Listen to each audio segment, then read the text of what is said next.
Welcome to the DFS Build NBA edition. I'm Kevin Roberts, joined with Taylor Smith, getting ready to go over this nice 4-game NBA main slate at DraftKings. That is something that we will not see a lot of going forward, maybe at all. But it's nice to see it. We got 4-game slate, so it feels like a little bit more of a normal slate to attack. NBA playoffs have been really rough lately.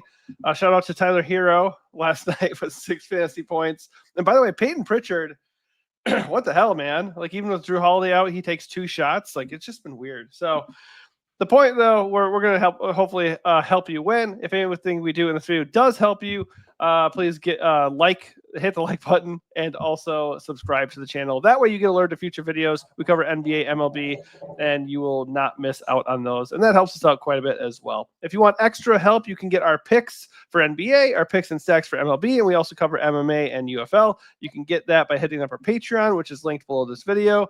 Just $5.99 for the entire month for everything we have to offer. That includes exclusive videos. We did one for MLB yesterday.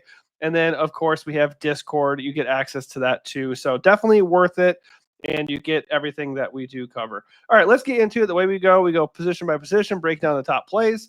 Starting at point guard, we got Cade Cunningham coming in with a 55-point fantasy projection. Not egregiously owned, 26% for a 4-game slate. That's not too bad. But I don't really find myself going and paying Cade. I think he's a good play. I like the projection. Obviously, the Pistons, I think they're down 3-1, right? So they're facing elimination here. But it's just not somebody I'm really getting to. I think, like, if you want to look in a vacuum here, Tyrese Haliburton at 8.5 is a better play. I think James Harden and Brunson also stand out. I think you can't really go wrong with these guys up top. I just think if I'm looking to get my, more bang for my buck, I'm looking at those guys before I go to Cade. I'm still getting a lot of Cade. Like, he's underpriced, like big time underpriced, I think. Like, the upside's been pretty insane. The usage is always there. He does a little bit of everything while he's out there. It's a 3-1 series, but they've been really in every game. Like, I don't expect them to roll over like the Bucks may and the Heat did. So I think, I expect Detroit to fight hard in this game. I think he's still a really good play. And I think dollar for dollar, he's probably my favorite spend up on the slate. I'm getting a lot of lineups with him and Halliburton once again, which was also the case on, I think, Sunday. Just 2 really strong point guard plays again, and they've been underpriced essentially throughout the entire playoffs. This slate has a lot of spend ups like Jokic and Giannis and the Clippers and the Pacers and the Knicks and all sorts of stuff. But I kind of find myself drawn to the pairing of Halliburton and Cade up top. Yeah, it looks like that's going to be a popular build. I don't have a problem with it other than the fact that I do have a lot of interest in more expensive plays. And I just think there are, comparable plays right there in the same range. Like, if you want to get off of Cade and Hallie and just get guys who have the same floor and ceiling, well, not same, but close, I think Harden and Brunson look really, really appealing at half the ownership right now. I personally am just going to go away from where the field is at currently. I think the Nuggets Clippers game is the game to stack on the slate. It's a 2-2 game. Obviously, whoever gets this is basically has a leg up in the entire series. These other series are all about to end. We have major blowout risk with that in mind. Like, these elimination games just tend to be very, very bad. I do agree with you that if one of the games was going to be competitive, it's probably going to be the Pistons one. They're just a younger team. They're gritty. They play good defense. Like, the Bucks don't defend. They lost Dame. Like, their soul is gone. So I just think, like, the Bucks, I think it's a really risky spot. As far as game environment goes, the Bucks and Pacers game is a great spot, no doubt about it. And I don't have an issue with the value there. So I think we're on the same page as far as, like, all these top guys are in play. Like, they all look really good. But then, like, Kevin Porter Jr. at 5K just looks like an auto play. Like, I know it's a 4-game slate. You could certainly argue because he's pushing 50% ownership. You could make a case to fade that. I just don't see a point in doing that. It's very difficult the way he projects. Like, he's going to be the chalkiest player on the slate, but we saw in the last game, I think he had like 30 fantasy points in the first half. After Dame went down, essentially, he came right into the game and never left it. So clearly he's the best cheap value play on the slate. Fading him is an automatic way to get insane leverage. Like, if you fade Kevin Porter Jr. and you just do whatever else in your lineup, regardless of ownership, you have enough edge to get to the top. Yep. And if they get, completely torched, then it's perhaps a lot of Ryan Rollins instead of KPJ, just kind of running out the clock. It's a scary fade. I think in large field, I'd be more inclined to go under, not necessarily under, but not 100% Kevin Porter. Yeah. It's a lot tougher to stomach in single entry, and I think they're on a big enough slate. Like 4 games is about it's as big as a playoff slate can get. So fading KPJ is probably not where I try to find my edge in single entry, but even that's doable if you have the risk tolerance. Yeah, it's kind of the same thing like we talked about a couple slates ago when Bobby Portis was at 73%, basically the same price, same situation, although he projected like way better. And I was just like, you know what? If Bobby Portis is going to push for 75% ownership, I'm just out on Bobby. I'll do something else. I think that slate was a little bit different in that, like, at least on paper, there were a lot of good forward pivots that I felt confident in. They didn't really all hit, but luckily Bobby only got like 27 fantasy points, so that ended up working out for me. I mean, you could Plus, make a that was slate. just like regular Milwaukee, like no injuries, like Right. Portis will play his normal role. This is just Right. KPJ starting because Dame went out. Exactly. Yeah. So certainly, if you want to compare, it's like apples to oranges because KPJ just feels like a way safer play. Plus, Bobby just is inherently a volatile player. Not that KPJ isn't, I guess, but I just think it's a little bit different. You could make a case though to like kind of pivot here. Like Andrew Nemhard looks like a really good play. Peyton Pritchard is shooting not at all for no reason, even without Drew. He has literally 2 shot attempts in each of his last 2 games, and he's played 52 minutes. So I don't know what's going on there, but he refuses to shoot. I think because of that, and because of KPJ, like nobody's going to play Peyton Pritchard, and Drew is still out, and Jalen could miss. Like I think Peyton Pritchard's an interesting GPP play. Certainly not safe. Like the floor is disastrously low. But it is interesting, and Nemhard already mentioned, and of course Russ at 5-1 if he's in. I think he's an okay play at 5-1. And then TJ McConnell, who you're talking about before we got in here, 4K for TJ McConnell. He's going to play 15 to 20 minutes, and if the game gets out of hand, he might play a little bit more. So he's interesting. That said, if we're starting off here and coming to one play at point guard to open things up with, it's going to be KPJ. Yeah, I mean, if we're doing the build thing, Why not? obviously you lock him Lock in. that fucker in. First game of the night. So yeah, if TJ McConnell was a good play, I think, but if he's not 21% owned, I'd feel a lot better about it. Like I don't know if I really want to go all in on McConnell off the bench playing usually sub 20 minutes at 20% ownership, but if it comes down, then I'd have more interest. I don't think we have to do it. I just think on a slate with so many spend ups, like if you want to go load up with Giannis or Jokic and then go get Cade or Harden or something, like pair 2 really nice studs that you feel good about, then McConnell comes into play and he feels pretty nice. Like I don't have a problem with that whatsoever. You can definitely flirt with like the Bucks guys too, like AJ Green, Ryan Rollins. I don't feel good about it because Rollins is completely out of the rotation and AJ Green is like mega scoring dependent. I just think it's pretty simple. KPJ is the way you start your build. And I'm with you. Like if you're rolling like 150 lineups or like 20 lineups or something, don't go 100% max, but like I'd be playing quite a bit of Kevin Porter Jr. Are there any other guys here that you like as far as mid range? You kind of glossed over Jamal Murray and Derek White with no Drew. Derek White certainly looks good. Jamal Murray continues to be too cheap. How do you feel about those guys? I think I have next to no interest in Derek White. Just not necessarily priced at a discount. He's at the most loaded position on the slate, point guard only again for some reason. Yeah. I don't really see how, like McConnell, they say he's going to be 21% owned, and also KPJ is owned, and also Cade, and also Halliburton, and also Harden. Right. Like it has to be split a little more than that. I'd be shocked if TJ is that owned. But mid-range, I think I have more interest in Murray than White. Just, I think there's more of a ceiling with Murray than there is with White. So I'd much rather play him, even in a tougher matchup against the Clippers. But, Brunson's fine. He's obviously shown a really high ceiling. He's playing a ton of minutes. It's just for the most part, I'm getting Halliburton in that range and then Cade up top. Yeah, up top, I like Brunson and Harden quite a bit. Like I said, I just don't think the Bucks game is going to go well, so I'm sticking to the value only there. And then I'm okay with getting a Cade. Like if you want to pair Cade with Jokic, if you want to do Giannis, I like it. Like the projection and the volume and like 33% usage in like every game so far in the series. Like he's a great play, no doubt about it. I just think the other guys are a little bit more appealing because of the prices. As far as down low, like we could certainly do the Dennis Schroeder dance if we want to. Probably gonna get like 25 plus minutes in a elimination game. I'm okay with it. I think it's probably gonna do it like 3.7K Corey Joseph, 3.9K Chris Dunn. Like I said, if you want to load up, these guys are in play because they are cheap and you do need some value. if that's the case. And Anthony Black at 3.4 off the bench. Not the worst thing in the world. Just not guys who are going to be priorities. Let's move it along here. We'll lock in KPJ. Like if we're building one lineup, that's the view here. If we're building one lineup or we're just kind of assessing overall what guys do we want the most of, KPJ is starting off at point guard. At shooting guard, not a great position. This feels like a save spot for me. Jamal Murray is a fine play. I like the shooting guard eligibility. You could leverage any Jokic ownership, but it's really not there, which is, by the way, another reason why I really like Jokic tonight.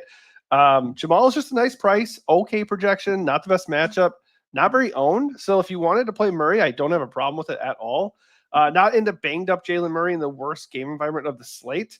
Mikal Bridges continues to just have monster minutes. He did not really get there last time, 25 fantasy points. So that was a bummer, but he's going to play like 40 minutes if the game stays close. So he looks like the first guy I like here. And then Christian Brown is the same situation, 40 plus minutes.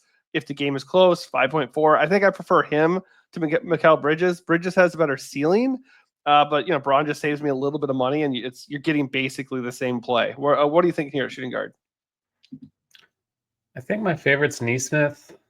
His minutes have been pretty secure. Mathurin missed the last game, could miss again tonight, which would make Neesmith's minutes pretty secure. Obviously, there's blowout risk, but Indiana's favored in that game. If the game blows out, I imagine they will be the ones doing the blowing out and not doing the blowing. So I think Neesmith at shooting guard, small forward is probably my favorite one. I think you can also pay down for Tim Hardaway. It's not fun ever, but he's played mid-30s minutes in back-to-back games. The shooting has been there. If the shooting is not there, they will happily bench him and just play Schroeder and Beasley and guys like that. But he's 4.1K guard forward eligible. I like the game environment with New York and Detroit. Like, it should be tight, even if it's semi-low scoring. So Hardaway as a punt, I'm okay. Neesmith, dollar for dollar is my favorite. And then Trent is fine just because he's cheap and will get a little more usage without Damian Lillard. But I never feel good about Gary Trent, especially in a game that has pretty inherent blowout risk. Yeah, this feels bad because I'm with you on Tim Hardaway Jr. Like, certainly not a core play. It's Tim Hardaway Jr. still. But he has played 36 plus minutes in each of the last two games. And this series has been kind to him. He was horrendous in game 2. He had like 2 fantasy points. But he's hit for his price in every other game in the series. So if he's going to be like chalky, sure, go away from Tim Hardaway Jr. and hopefully he just completely busts. And like you said, loses minutes to the other guys.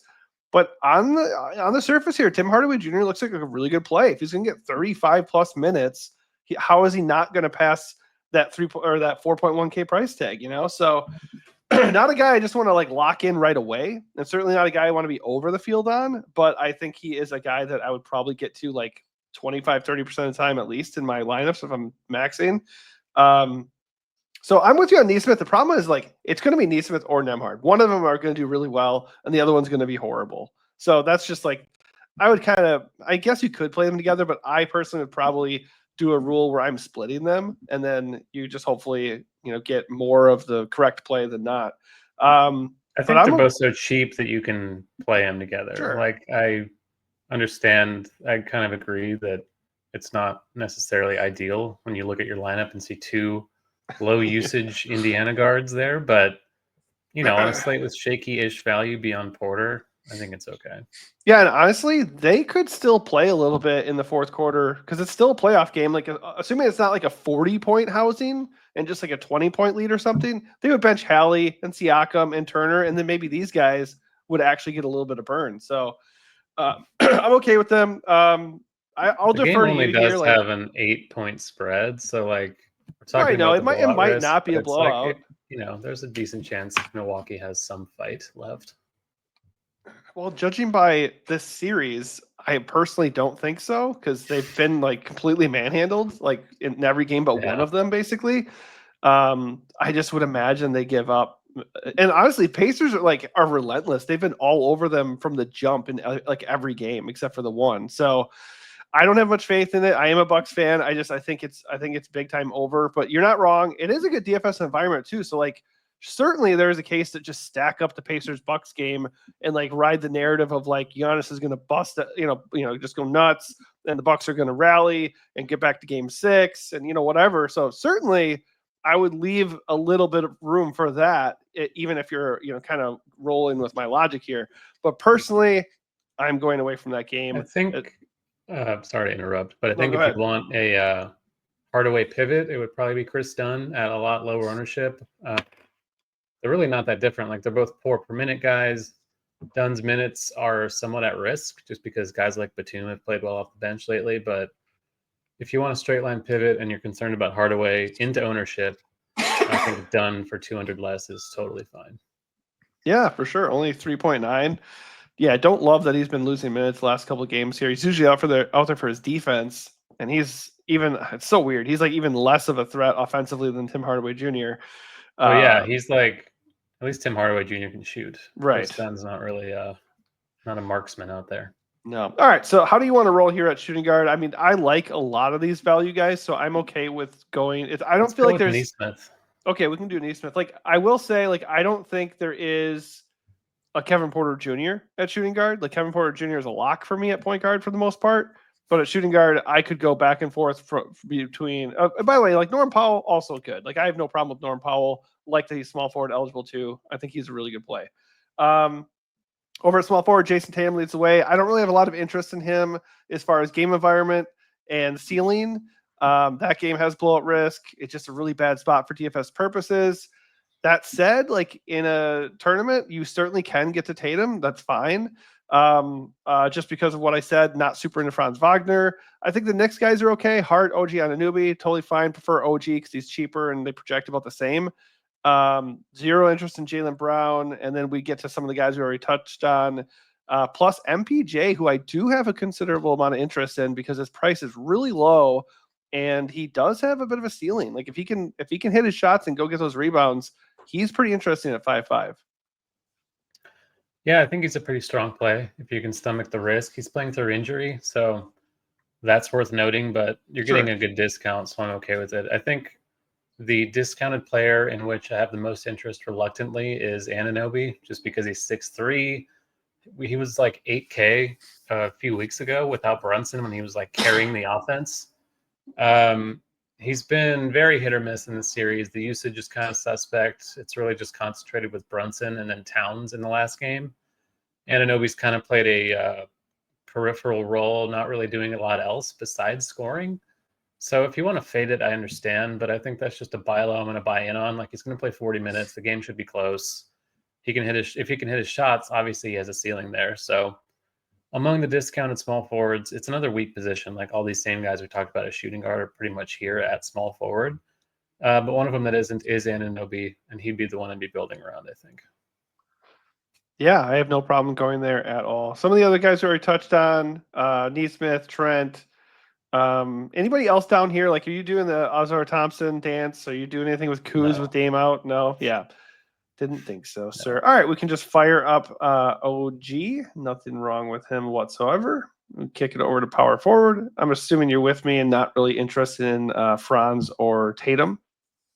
Correct. All right, so power forward, you obviously can play Tatum there if you want to. Banchero is $300 less and projects better. So if I was going to do anything in this game as far as paying a premium, that's what I would do. Still don't really have much interest in doing that though. Giannis, like 11th-3, Giannis has the best projection. He's got the best matchup. The series is on the line. There's the whole Giannis leaving narrative. There's no Dame. Absolutely, there is a path to Giannis getting like 90 fantasy points, saving the day, and completely nuking the slate. I'm still out. Like I'm personally out. I'm going to just pivot to Jokic, who's projecting for lower ownership and is almost as good of a projection. Is just about the same price. It's just a leverage play because I think Giannis is going to be more owned than what he's showing. But like logically, like if the game stays close, Giannis is a great play. I feel like Giannis might be lower owned than he shows, and Jokic might be more, just because people have the same thought. Like, well, the Bucks are cooked. He's checked out. Yeah, but there's no Clipper Dame, series so is close, but it's Jokic. It's not like he's a no-name flying under the radar. I think people want to play Jokic, so I wouldn't be shocked if Giannis is more owned just because you can play him at power forward, but I don't think it's going to be like a huge gulf in ownership. I agree, though. Like I'm reluctant to play Giannis given the context of the game and the situation, but again, Indiana has been like the nut matchup for a guy like him, just in terms of allowing points in the paint. He's going to get more usage now without Dame. He's been getting there essentially or close to it in most of these games with Dame in the lineup. So I think it's fine. Like, I don't mind Giannis 11-3, but the gulf in salary, $200, is not really enough to tip the scales in Giannis's favor for me. So Right. paying down is probably ideal. Like, you can play Anunoby here. I think Al Horford and Bobby Portis are two good cheaper values. I don't really mind Tobias as kind of an unowned mid-range play. He's shown a pretty good ceiling in this series, getting usage. Had some foul trouble in the last game, but still kind of got there. Siakam, I think, is fine in the mid-range. And then if you want to punt it fully and do like a stars and scrubs kind of build, I think Obi Toppin is tangentially viable. Not a core play at all, though. No, not a core play, but if he fits into the game flow narrative that I'm selling right now, then he would, in theory, be a great play at 3.6. He's kind of an explosive guy off the bench, anyways. So even if he only gets like 15 to 20 minutes, he can get there at that 3.6K salary. So I like him as a not a super high owned option, but sprinkle him in like 20 to 30% of the time in your lineups. Like, I don't have a problem with that at all. Aaron Gordon, I do like at 6K. I think I prefer Tobias at $200 more, but they're both good plays. Overall, though, I think it's a Bobby slate. Like, there's no Dame. Probably still going to come off the bench, so he's probably blowout. Not super concerned about the blowout thing. And they're just going to need him. There's going to be extra volume and everything without Dame. So he looks really good. We have OG at small forward already. Do you have any objection to firing up Bobby? No, either Bobby or Horford, I think, would be my preference. All right, let's put in Bobby for now. Obviously, anybody watching can make that pivot and save 1,000 if you need it and go to Horford. I like Horford too. Don't have a problem with him. Obviously, if Jaylen Brown misses, he looks even better. But he's just getting a ton of minutes in that series. I just hate that game. Like, I don't really want to play that game if I don't have to. Yeah, but like a cheap Horford, like, that's fine. Yeah, and like I said, you can roll the dice on Peyton Pritchard because nobody's going to want to play him also. All right, so center, you have Giannis and Jokic. My play is Jokic, but you can certainly make a case you could fade these top guys here because obviously it's the playoffs. Defenses tighten up a little bit. Like Cat 8.6 is just way too cheap. Zubac at 8.1, that's a nice price. Duren at 6.6, Porzingis at 6.8. Undoubtedly, the pricing is soft, like especially at center. I still think Jokic is the play at 11.5K here, but you could argue for those guys if you have a case. I think if you're doing a mid-range build, a more balanced build, like with Cade as your top spend and like Halliburton or something like that, then Towns fits in really well at 8.6. The issue with him is he will just vanish from time to time and not get any shots. And if he's not shooting, like, he'll rebound a little bit, but that's kind of it. And that's not going to do it at 8.6. But as far as guys who are just like clearly underpriced, he's the most clearly underpriced guy on the slate. So I don't have an issue with Towns. I think if I'm going the mid-range, it's either Duren or Turner. Slight lean toward Turner as the slightly cheaper of the two, but Duren's totally fine. I think Wendell Carter, even though he's never a fun play, if you want a Horford pivot who shouldn't be quite as owned as Al, since Horford you can play it forward, I think Carter's fine, if unexciting. We didn't really mention Siakam at power forward. I don't think he's center, but that's another mid-range guy I don't mind that I wanted to shout out. You did give a shout out to Siakam, and I'm okay with him because he is projecting well. But just, again, I don't really feel good about that game. But in theory, great play. Weirdly enough, I don't hate Wendell Carter. Like, we talk about like no ceiling there, and that is true. But he's only 5.3K, and he's been playing a ton of minutes because Boston has size there with Horford and Porzingis. So if he's going to push for 36 minutes, like, I don't mind Wendell Carter at all. I don't think he's a core play or anything like that, but because he just doesn't project like incredibly well. He doesn't have a ceiling. But minutes are a big deal. So I think because of that, I would certainly keep him in the player pool. I'm fine with Miles Turner as well. I think, like, if we're just looking for value here for like usage and value and upside, I think Cat is the play for a balanced build. I'm going to go chase down Jokic personally, but if you want just like the best dollar for dollar guy here, it's Towns. You want to fire him up at center? Works for me. All right, so we got those guys locked in. Obviously, when you're doing this, you don't have to lock them. You could just set your exposures, minimum, maximum, however you want to do it. These are just guys Taylor and I both like quite a bit. I might be a little bit lower, or vice versa, he as well on certain plays. But we're agreeing that these 5 guys look really good, and we would get exposure to them. So you can then optimize it and just see what the system also adds in, and then see what ends up being the optimal with these guys locked in there. And we'll take a look at that as it goes. While that's doing it, did I already do it?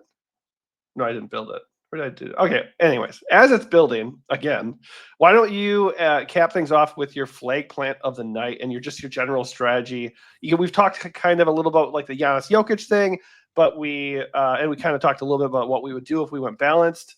What are you really leaning towards as far as like the number one guy you want to play and your strategy? I think I'm mostly in on the like the Cade Halliburton balance build more than paying up for Giannis or Jokic. Doesn't mean I'll do that in every lineup. Like certainly there's enough cheap stuff, even though none of it's really exciting beyond KPJ to get to Jokic.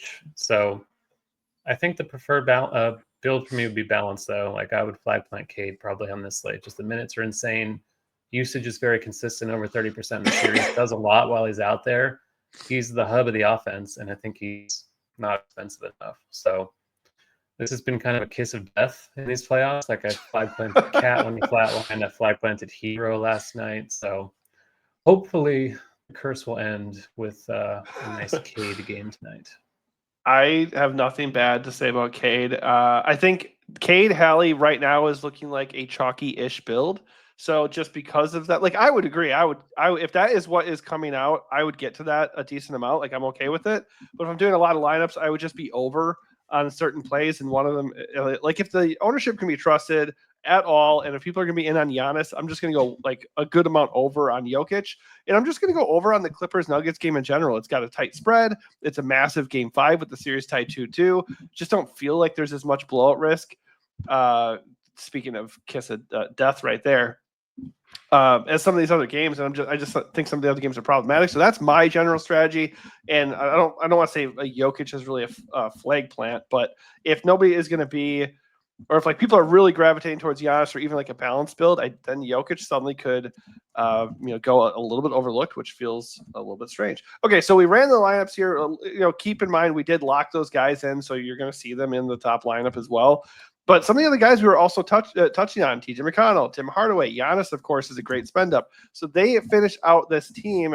And then, of course, you can adjust the percentages here. Like instead of locking in Neesmith, maybe we only max him at like 70% because he's volatile. Or we come into Towns like, oh, we really like Towns, but we only want to get to Towns a little bit over half the time. And then we can rerun that build and just see if anything else pops up. Because if Cat was locked, maybe the system likes a better lineup. And a better lineup pops out there. It's always good to play with the tools a little bit. I think also you could go in there and add or bump it up. I think it always starts at like 1 unique player per lineup. I like to go to 2 in NBA. You said how much do you like to go for MLB when you do that? Like up to 5? Yeah. I feel like for NBA, like 3 is like kind of high, right? I feel like 2 is probably plenty.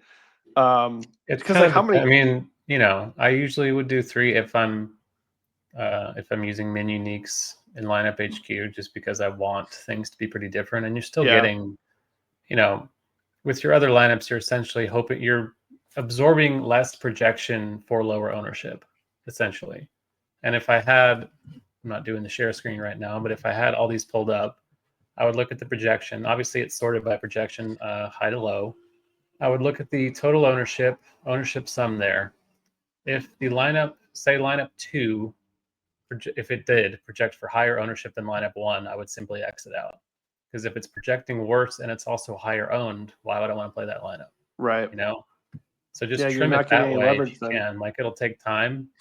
You can do like an Excel code thing to make it a little more streamlined if you're into that sort of thing. But just going on down the line, sorted by projection, eliminating lineups based on ownership. If one projects worse but it's higher owned, just exit out and just kind of trim your portfolio that way for a multi-entry. Yeah, and just for frame of reference here, because we took down Cat, then all of a sudden the number one optimal lineup replaced him with Halliburton. So obviously Halliburton just projecting better and is cheaper, so that does make sense. But we suggest just playing around with it. But hopefully these videos like this offer a little bit of nuance and extra insight that maybe you weren't already considering. And really, we always hope that it helps you win. Somebody just took down $400 takedown, Maurice, in our Discord. So he did a great job last night. So definitely consider joining our Discord. All you have to do is go hit up our Patreon, $5.99 a month to get access to our picks for all the sports we do. Plus, that Discord for live chat and finalized plays leading into lock. All right, hopefully this helps you out, and good luck tonight.